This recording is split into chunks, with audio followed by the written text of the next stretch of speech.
Stephanie Roper case. Roper was home on college break. She and a girlfriend were returning for the evening with friends at the West End, Washington, D.C. bar of the 21st Amendment toward her own home in Croom.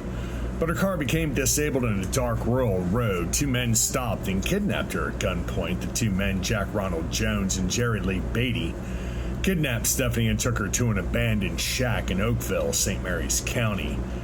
That's where they tortured and raped her repeatedly. One of the men called the other by the first name, and afraid now that Stephanie knew his name, they decided they had to kill her.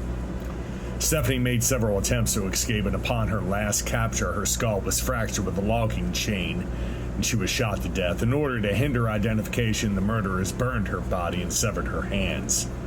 They were captured after a younger man bragged about his part in the crime. Both men were charged with kidnapping, rape, and felony murder. The primary killer was convicted in Baltimore County, while his co-defendant pled guilty to the same charges in Anne Arundel.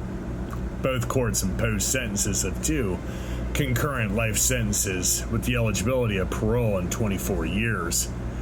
The Roper family was excluded from observing the trial and was denied the opportunity to make a victim impact statement, and this changed a lot of laws here in Maryland, at least. Stephanie's mother, Roberta Roper, has taken on the cause of victim rights, including the right for victims' families to address the court before or after sentencing. She actively lobbies to advocate for the rights and support the services to crime victims and their survivors.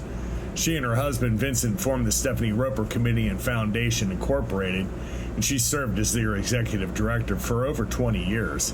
The agency is now known as the Maryland Crime Victims Resource Center, or the MCVRC.